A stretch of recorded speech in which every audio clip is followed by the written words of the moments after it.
အားလုံးသိကြတဲ့ Mackin 8ပါးကိုအင်္ဂလိပ်စာလေ့လာတဲ့နေရာမှာထည့်သွင်းပေါင်းစပ်ပြီးတော့အသုံးချလို့ရတာကိုကျမတို့က mindful learning လို့ခေါ်ပါတယ်။ဒါက mindfulness ပေါ်မှာလုံးဝအခြေခံပါတယ်။ Mackin 8ပါးတွေကပထမဆုံးတစ်ခုကတော့တမာဒိဋ္ဌိ။သူ့ကိုကျမတို့ English လို့ right view လို့ခေါ်ပါတယ်။မှန်ကန်သောအမြင်ပေါ့နော်။အင်္ဂလိပ်စာလေ့လာတဲ့အခါမှာဒါဟာကိုယ့်အတွက်ခက်ခဲတဲ့အရာမဟုတ်ဘူး။အခွင့်အလမ်းတစ်ခုလို့ပြောင်းပြီးတော့မှ idea ယူပေးပါ။ right intention တမာသင်္ကပ္ပမှန်ကန်သောရည်ရွယ်ချက်ပေါ့နော်အင်္ဂလိပ်စာသင်တဲ့ရည်ရွယ်ချက်ဟာကိုတိုးတက်ဖို့နဲ့အများကိုကူညီနိုင်ဖို့အတွက်ဖြစ်ရပါမယ် right speech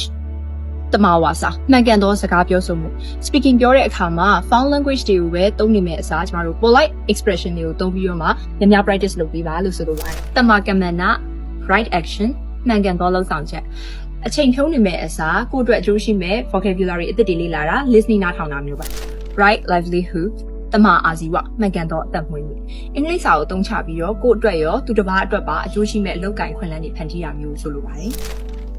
right effort တမဝါယမမှန်ကန်သောအားစိုက်ထုတ်မှုစာသင်ရတာပြင်းလာတဲ့အခါသို့မဟုတ်ခက်ခဲလာတဲ့အခါမှာဆက်သွားခြင်းနဲ့ဆက်လုပ်ခြင်းနဲ့ဝရိယမျိုးဆိုလိုပါတယ် right mindfulness တမသတိ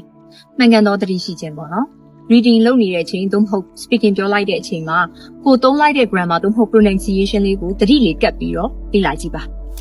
right concentration တမာတိမှန်ကန်သောအာရုံစိုက်မှုစာလုံးနေတဲ့အချိန်မှာဖုန်းသုံးတာမျိုးအာရုံမများဘဲနဲ့ deep focus အပြည့်ထားတာလို့ဆိုလိုပါတယ်ဒီလိုမျိုးစိတ်အေးချမ်းသာစွာနဲ့စာအုပ်စနစ်တကျလေ့လာခြင်းနဲ့ဆိုလို့ရှိရင်တော့ကျမတို့ရဲ့ Nexus English မှာအတူတူလာရောက်လေ့လာဖို့ဖိတ်ခေါ်ချင်ပါတယ်ရှင် We just talk to English we have you find the right word